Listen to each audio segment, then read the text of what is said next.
Banyak ketakutan dalam pikiran ketika sedang di kamar mandi.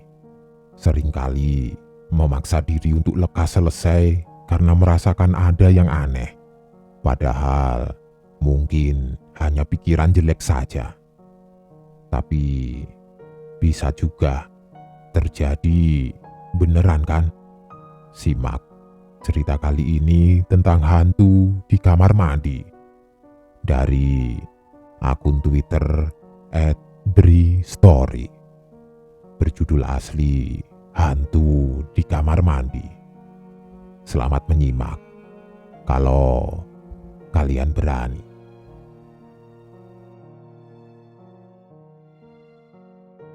Kamar mandi, satu ruangan yang selalu ada di setiap bangunan, entah itu rumah, kantor, tempat ibadah, mal, dan lain sebagainya. Kamar mandi pasti ada. Iya, memang tujuan dibuat untuk memenuhi salah satu hasrat manusia, yaitu membersihkan diri alias mandi, buang air, atau kegiatan lainnya. Di dalam bangunan tempatnya berada, letak kamar mandi hampir pasti di bagian belakang atau di lokasi yang agak tersembunyi. Jarang sekali letaknya di bagian depan bangunan.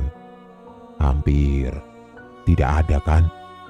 Isi di dalamnya juga beda-beda, dari yang sederhana sampai yang mewah. Dulu di rumah nenek, kamar mandinya masih ada bak air besar. Di sebelahnya ada sumur sebagai sumber air dan tentu saja letaknya di belakang rumah. Di luar malahan. Aku juga punya teman yang kamar mandi rumahnya berukuran sangat besar dan mewah. Tidak ada bak air tentunya. Yang seru, di dalamnya ada taman kecil. Sangat cocok buat sambil melamun. Begitulah kamar mandi. Seiring perkembangan zaman, bentuk, ukuran, isi di dalam, serta peruntukannya semakin berkembang. Bisa dibilang juga semakin modern. Tapi namanya tetap saja kamar mandi. Tapi ya begitu, banyak dari kita, termasuk aku, yang masih punya pikiran kalau kamar mandi itu agak-agak menyeramkan. Jangankan di tempat yang baru kita tempati atau kunjungi, di rumah sendiri yang sudah kita tempati sejak kecil pun masih saja malas kalau harus ke kamar mandi tengah malam. Apalagi ketika rumah sedang kosong, tidak ada siapa-siapa. Kenapa kok kadang atau selalu takut ke kamar mandi? Sebabnya apa? Kalau aku, ketakutan yang kadang muncul ketika di kamar mandi, kepikiran tentang ada siapa di balik pintu, ada siapa di luar. Berpikiran begitu ketika sedang sendirian di rumah atau di tempat kos. Pikiran-pikiran itu yang bikin parno. Nanti kalau sudah selesai, lalu harus keluar ketika buka pintu, tiba-tiba ada sosok atau sesuatu yang seram berdiri di depan pintu, bagaimana? Takut kan? Kalau teman-teman bagaimana? Pikiran dan ketakutan apa yang dirasa ketika sedang di dalam kamar mandi? Malam ini ada dua teman yang akan menceritakan pengalaman mereka terkait dengan kamar mandi. Risman akan cerita tentang kamar mandi di tempat kosnya. Fenty cerita tentang kamar mandi di salah satu hotel. Baiklah, kita mulai saja. Namaku Risman, asal Purwokerto. Pernah kuliah di Jogja. Mulai kuliah tahun 2007 hingga akhirnya lulus pada tahun 2011. Dalam rentang waktu itu, aku 3 kali pindah kos. Jadi, ada 3 tempat yang jadi tempat tinggal selama kuliah. Kenapa harus pindah kos sampai 3 kali? Iya, memang ada alasan tertentu. Semasa kuliah itu, kendala ekonomi mengharuskanku untuk tinggal di kos yang sederhana dan seadanya. Aku tidak mampu Kalau mau kos di tempat bagus dan mahal, tidak ada uangnya. Seperti yang banyak teman lain mungkin alami. Tempat kos pertama pasti hanya sementara, tidak pernah lama. Karena kos pertama biasanya yang penting ada tempat buat tidur dulu.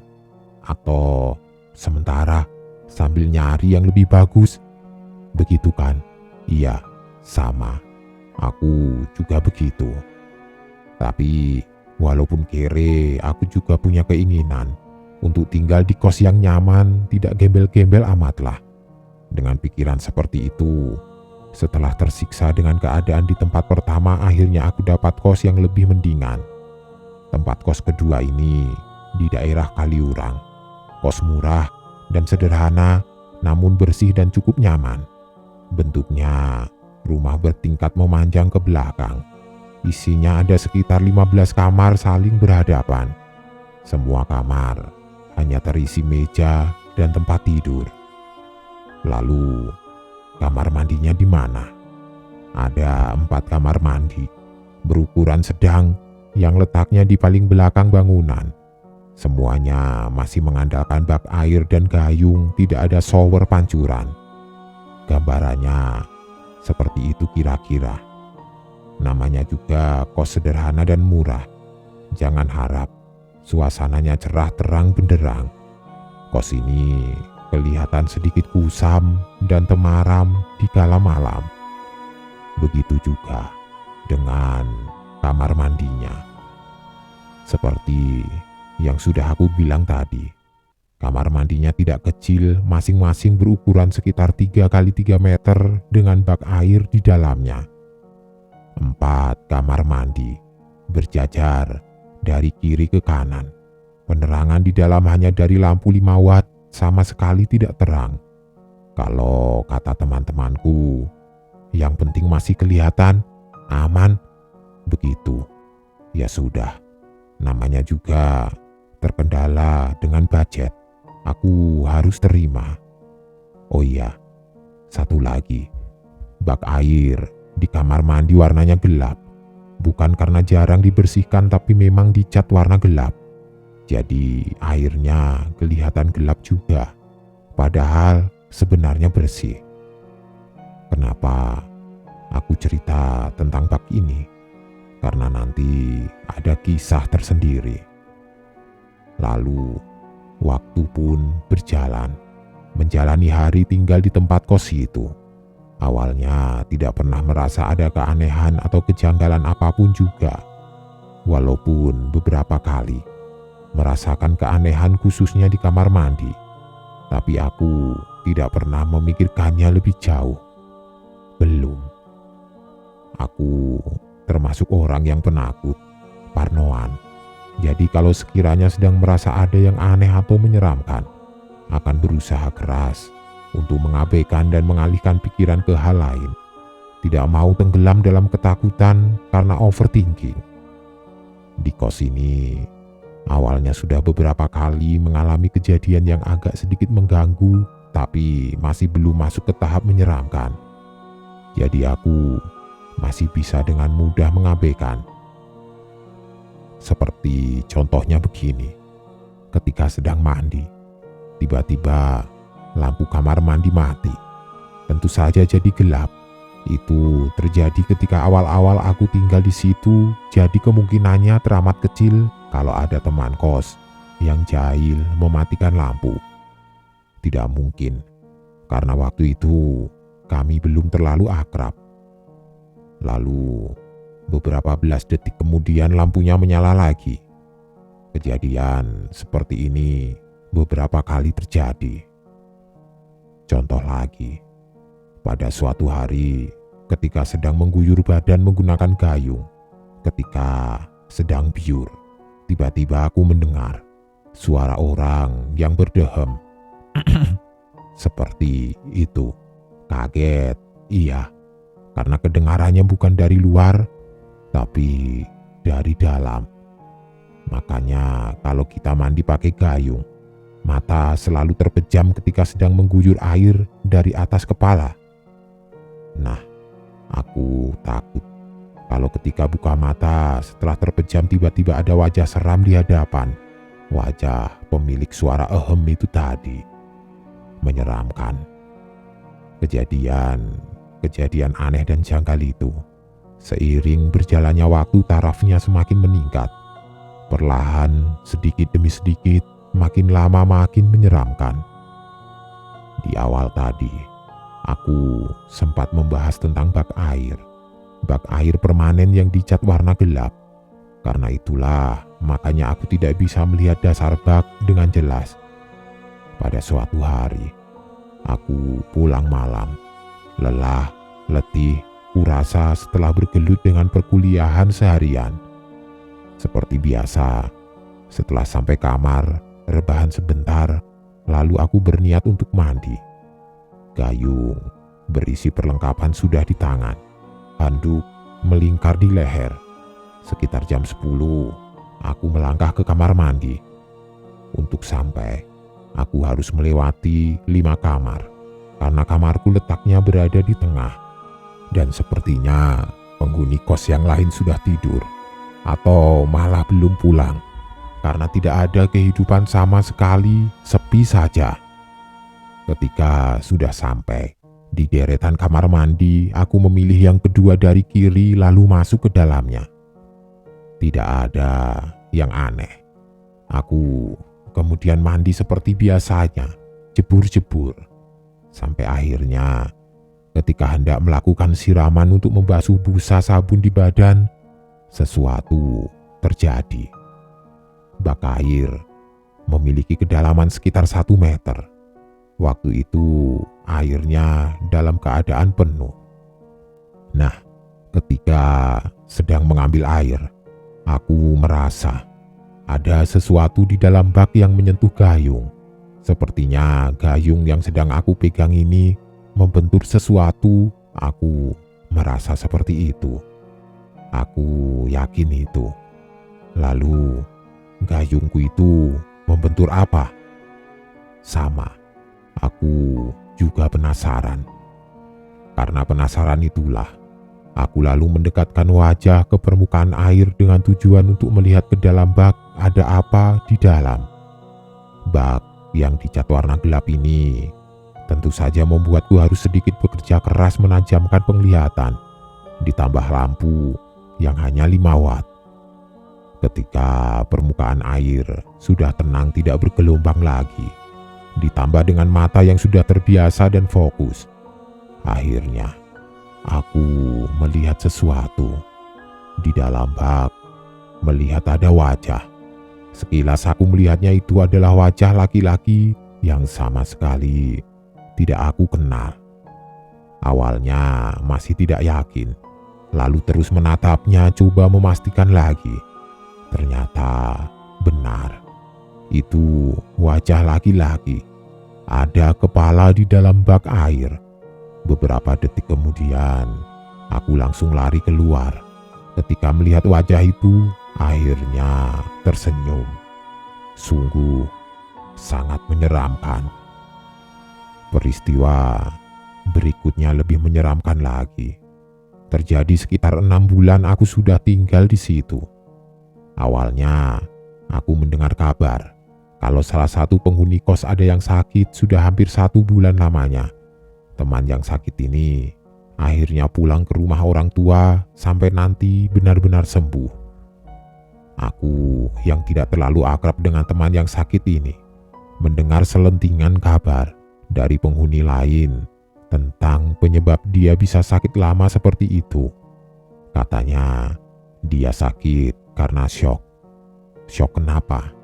Katanya sebelum sakit, dia melihat pocong di dalam kamar mandi. Pocong itu berdiri di belakang ketika dia sedang buang air. Itu cerita benar, Man. Ketika terjadi, aku sedang ada di sini. Kamu malah tidak ada. Begitu kata Ansar tetangga kos sebelah kanan. Kalau memang seperti itu, kok ya seram sekali. Aku berpikir begitu. Lalu hanya bisa berharap semoga aku tidak akan mengalami hal yang sama. Tapi harapan tinggal harapan. Pada suatu hari, beberapa minggu kemudian, aku pulang larut malam sekitar jam 11 sampai di tempat kos. Seperti biasa, setelah rebahan sebentar, aku langsung ke kamar mandi. Karena sudah larut, waktu itu kos sudah sepi, tidak ada kedengaran aktivitas penghuni. Awalnya malas, tapi kok badan terasa lengket. Akhirnya aku putuskan untuk mandi. Ketika sudah di depan kamar mandi, aku memilih yang paling ujung karena yang lain pintunya tertutup, sepertinya ada isinya. Setelah di dalam, aku mulai mandi. Normal, tidak ada kejadian aneh. Walau sedikit deg-degan mengingat sudah banyak peristiwa seram yang terjadi, apalagi ini sudah nyaris tengah malam. Singkatnya, mandi hampir selesai. Hanya tinggal mengeringkan badan dengan handuk. Aku handukan menghadap pintu. Di pintu kamar mandi menempel cermin bundar seukuran wajah. Cermin yang sering ada di dalam kamar mandi pada umumnya. Aku membasuh seluruh bagian tubuh, termasuk kepala dan wajah. Ketika sedang mengeringkan kepala ini, sudah pasti aku tidak bisa melihat apa-apa karena pandangan tertutup handuk. Ketika selesai, ketika pandangan akhirnya bisa bebas tidak lagi terhalang handuk, aku melihat cermin di hadapan, cermin yang menempel di pintu. Terhenyak, jantungku berhenti berdetak ketika melihat pocong dari pantulan cermin. Pocong itu berdiri di belakangku. Walaupun hanya bisa melihat wajah dan kepalanya saja, tapi tetap sangat menakutkan. Kemudian, lagi-lagi aku langsung lari terbirit-birit keluar kamar mandi. Ternyata benar, cerita yang beredar selama ini. Suka ada pocong di kamar mandi. Pada malam itu, aku melihatnya sendiri. Berikutnya, cerita horor kamar mandi dari Fenty, karyawan swasta berkantor di Jakarta.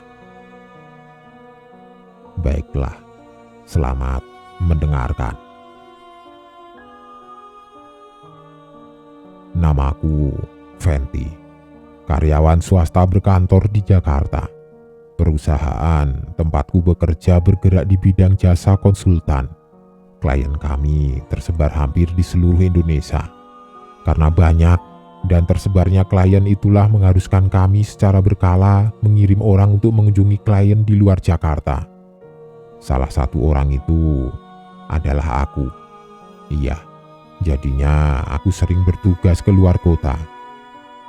Singkatnya, seperti yang sudah banyak kita tahu, kalau dinas luar kota pasti akan menginap di hotel selama waktu yang diperlukan. Dengan begitu, sudah berbagai macam model hotel sudah pernah aku tempati. Dari hotel biasa saja di kota kecil, sampai hotel mewah di kota besar. Semua sudah pernah aku huni. Dari yang biasa saja tidak ada seram-seramnya sama sekali, sampai yang sangat menakutkan. Menakutkan? Iya, aku pernah mengalami peristiwa seram yang malah terjadinya di hotel mewah. Begini ceritanya. Surabaya, tahun 2014. Perusahaan mengirim aku sendirian untuk berkunjung ke kantor klien di kota pahlawan itu. Waktu itu, perusahaan menempatkan aku di satu hotel mewah di bilangan Darmo Raya. Hotel yang bentuk bangunannya modern, menyediakan kamar kelas atas dengan berbagai macam fasilitas. Kalau sudah di hotel mewah begini, aku jadi sekalian refreshing dengan menggunakan seluruh fasilitas yang ada. Aku masih ingat, waktu itu malam terakhir di Surabaya. Keesokan paginya sudah harus kembali ke Jakarta. Biasanya, kalau sudah di hari terakhir seperti ini, aku meluangkan waktu bersantai mencari tempat melepas lelah untuk makan dan ngopi di luar hotel. Sama juga dengan malam itu, aku habiskan waktu di salah satu kafe yang letaknya cukup jauh dari hotel.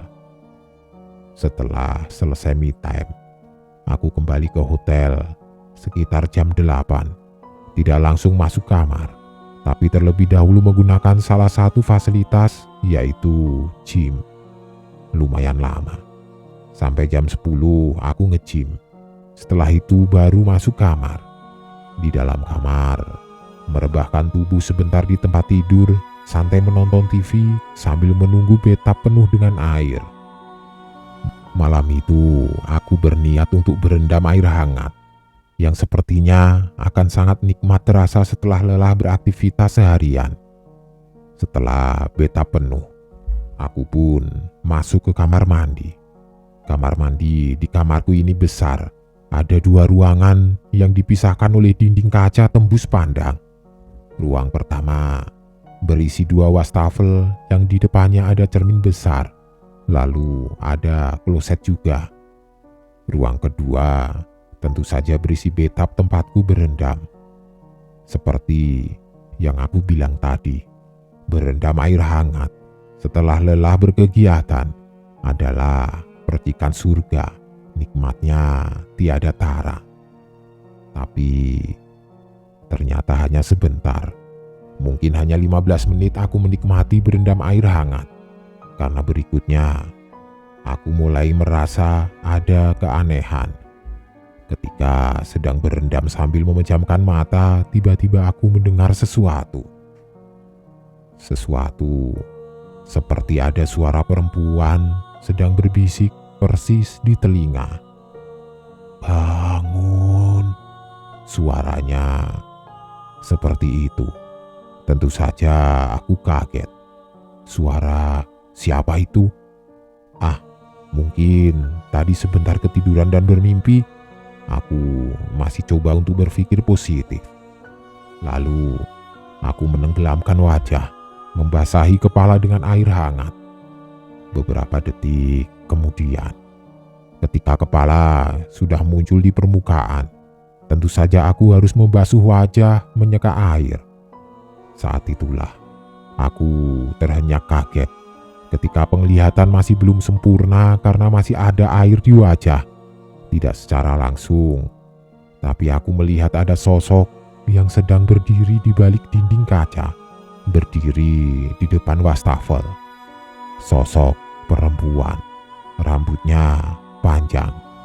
Refleks, aku langsung mengucek-ucek mata, lalu melihat langsung ke depan wastafel dengan lebih jelas. Tapi ternyata sudah tidak kelihatan lagi, sosok itu menghilang. Ketakutan, aku memutuskan untuk selesai berendam, lalu keluar dari bathtub. Tapi ketika masih berdiri di samping bathtub, tiba-tiba lampu kamar mandi mati. Jadi gelap. Tapi masih ada sedikit cahaya dari luar yang masuk lewat celah bawah pintu.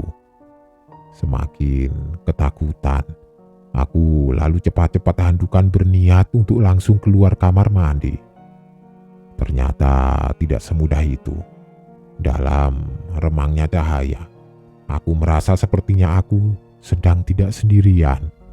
Benar saja, ketika mata sudah terbiasa dalam gelap, aku melihat ada sosok seram perempuan sedang berdiri di pojok sebelah kloset. Dia diam saja, tidak bergerak. Seram sekali. Melihat itu, aku langsung lari, mengambil baju sekenanya lalu pergi keluar kamar. Setelah itu, aku meminta kepada pihak hotel untuk pindah kamar. Sungguh, pengalaman yang sepertinya akan aku ingat selama hidup. Begitulah 2 kisah dari banyak cerita seram tentang hantu di kamar mandi. Sekian untuk malam ini. Sampai jumpa lagi. Tetap jaga kesehatan supaya bisa terus merinding bareng. Salam horor.